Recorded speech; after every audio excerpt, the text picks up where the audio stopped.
और इस बीच बड़ी खबर आपको बता दें, अब शिवसेना और महाविकास अघाड़ी सरकार में सहयोगी एनसीपी के बीच दरार की खबरें आ रही हैं और हमारे साथ रौनक कुकड़े हमारे सहयोगी लाइव जुड़ रहे हैं इसी खबर पर।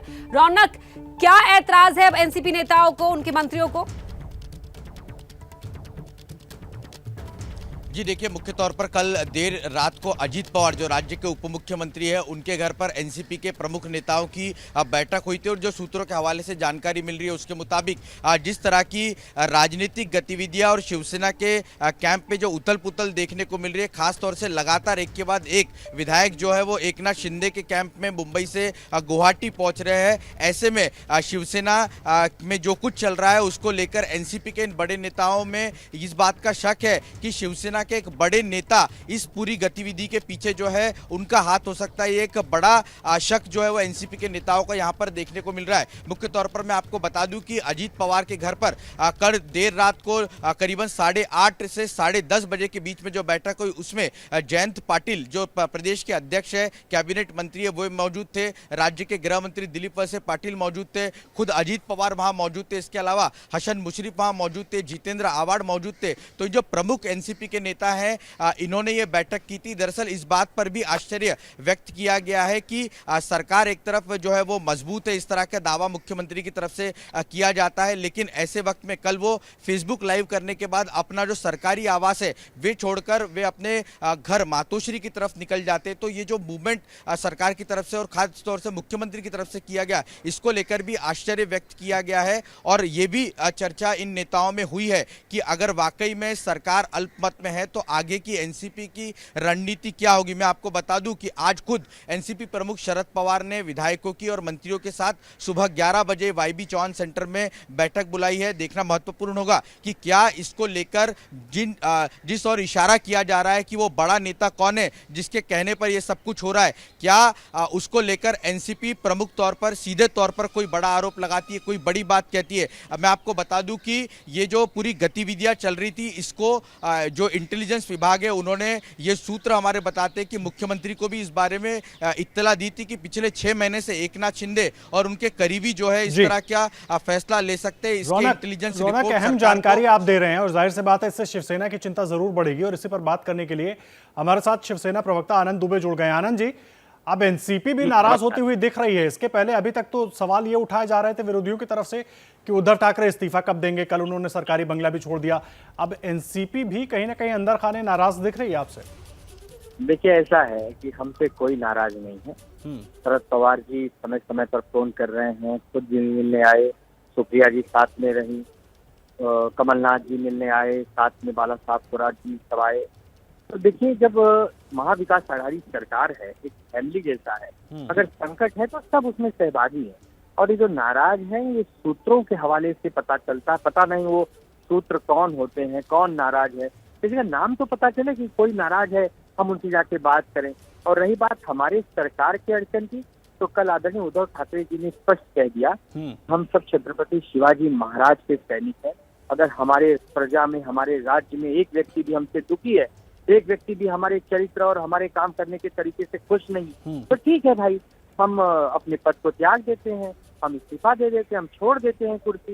लेकिन आके मुझे तो मेरे सामने आंखें मिलाकर कहिए तो कि आप में गलती है, आप में कमी है। खाली दूर जाकर एक जगह बैठकर वहां से ठीक है दुबे जी।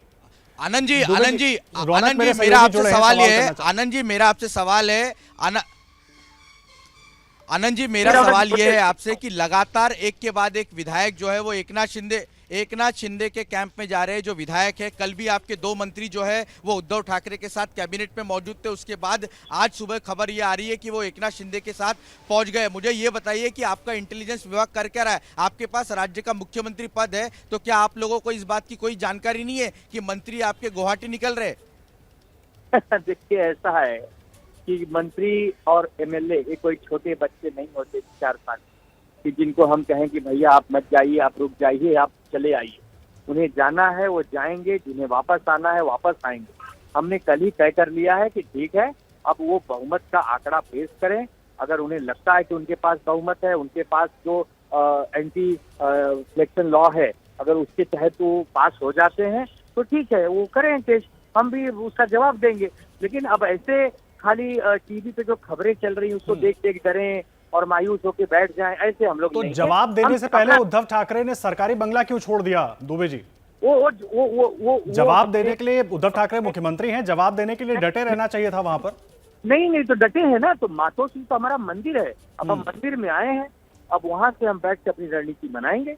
और ठीक है, सरकारी बंगले किसी के परमानेंट थोड़ी होते हैं साहब, तो 5 साल का खेल है। फिर लेकिन जनता मुख्यमंत्री के हैं 5 प्रदेश के, अभी तो सरकारी बंगले पर उनका हक है, जब तक इस्तीफा नहीं दे देते या इस्तीफा नहीं होता या ऐसी परिस्थितियां नहीं बनती हैं, इसीलिए बड़ा सवाल है, क्योंकि ऑप्टिक्स बहुत महत्वपूर्ण होता है राजनीति में, आप भी जानते हैं। देखिए, कल उन्होंने भावनात्मक संदेश दिया है।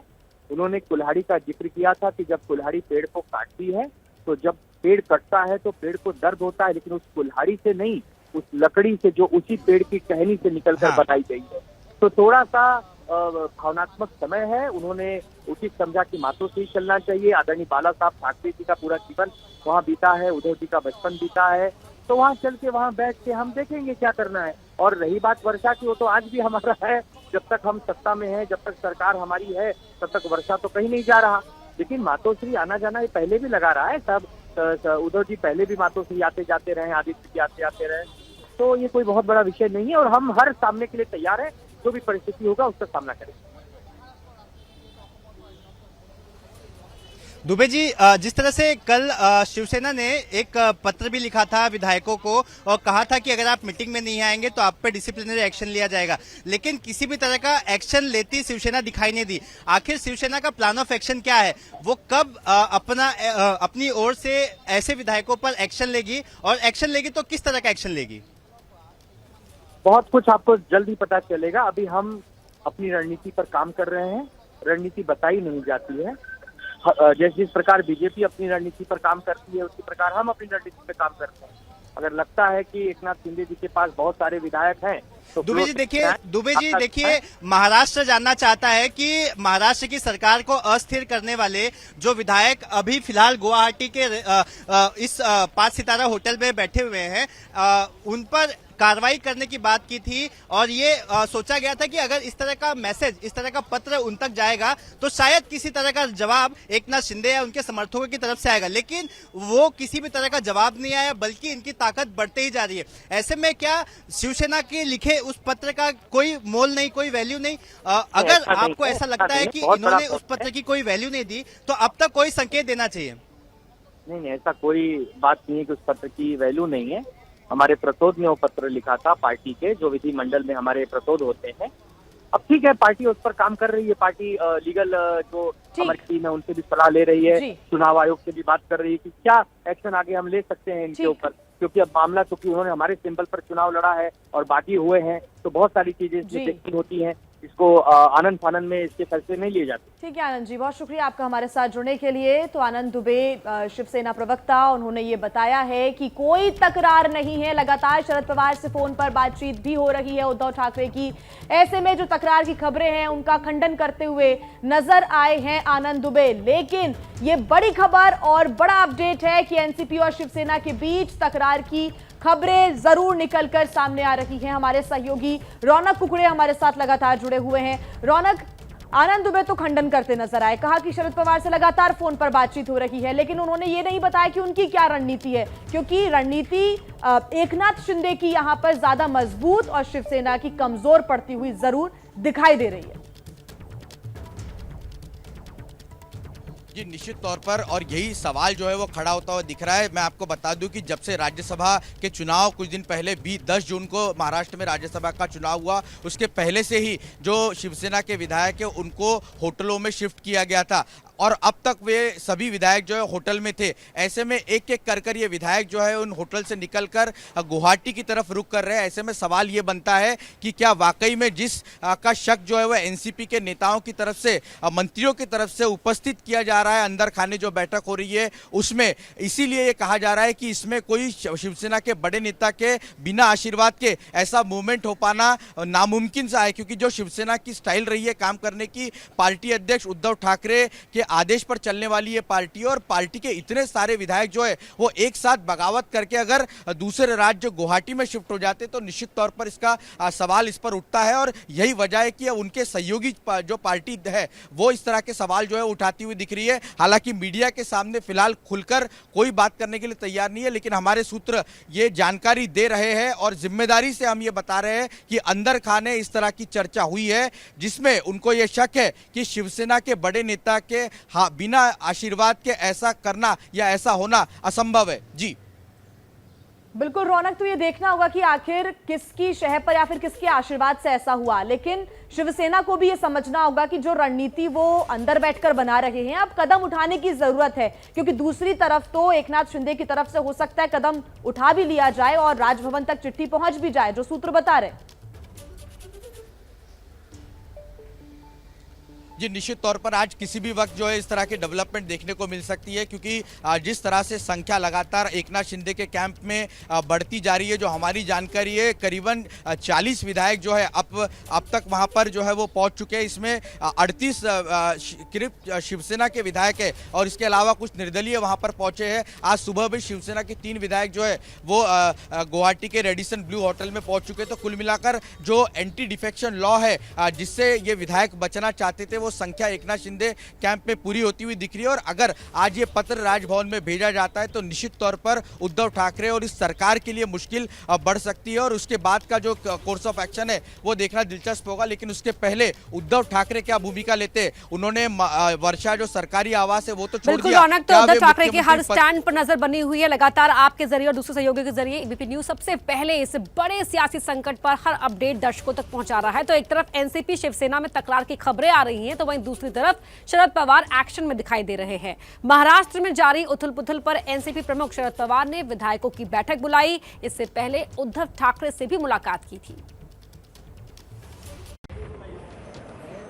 अगर शिंदे के साथ आए 34 विधायक चाहें तो समर्थन देकर महाराष्ट्र में बीजेपी की सरकार बनवा सकते हैं। महाराष्ट्र की बदली हुई इसी तस्वीर ने राजनीति के चाणक्य माने जाने वाले शरद पवार की भी नींद उड़ा दी है। सुबह 10 बजे शरद पवार एनसीपी विधायकों के साथ बैठक करेंगे। इससे पहले कल शरद पवार ने उद्धव ठाकरे से मुलाकात की थी। मुलाकात के दौरान महाराष्ट्र की सियासत पर चर्चा हुई। ये मुलाकात करीब 1 घंटे तक चली। महाराष्ट्र में तेजी से बदल रहे सियासी घटनाक्रम को लेकर केंद्रीय मंत्री रामदास अठावले भी आज प्रेस कॉन्फ्रेंस करेंगे। सियासी उथल-पुथल के लिए शिवसेना बीजेपी को जिम्मेदार बता रही है। रामदास अठावले ने बीजेपी का बचाव किया है। जिन्होंने उद्धव ठाकरे जी के राजनीति के बंद कर दिए धंधे, उनका नाम है एकनाथ शिंदे। एकनाथ शिंदे और जो सभी एमएलए है वो सारे है बाला साहब ठाकरे के बंदे। अभी वो नहीं रह गए अंधे।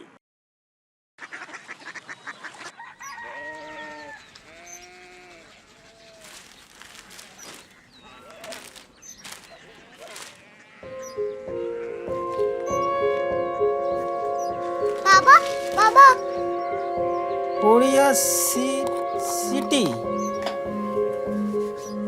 जानी ना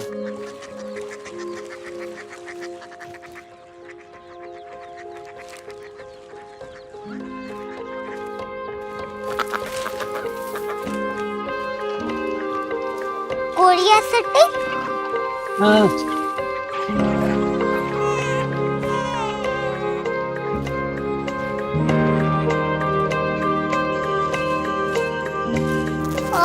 कोरिया सिटी कहाँ पे है? शहर अंग्रेजी लगे हैं।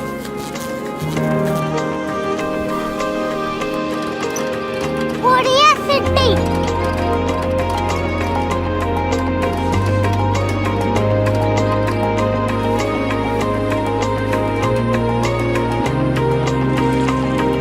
वो बहुत दूर है।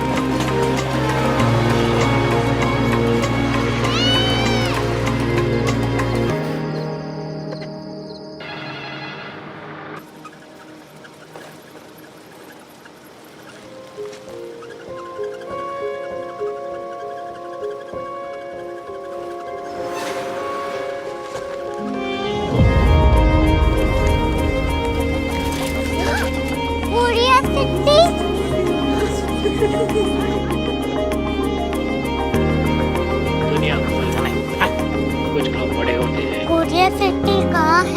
प्रोफेसर साहब को पता होगा। हो, ये छोटा वाला ग्लोब लगता है। और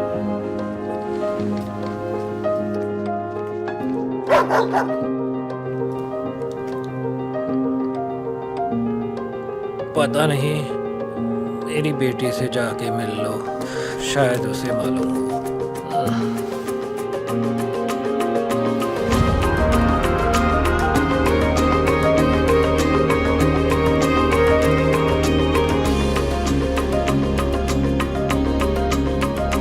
हाय, बाबा ने भेजा है। Come here. Korea city. Korea city नहीं, क्यूरियोसिटी। वो क्या? That's what brought you here? जो तुम्हें यहाँ तक ले आया। क्यूरियोसिटी।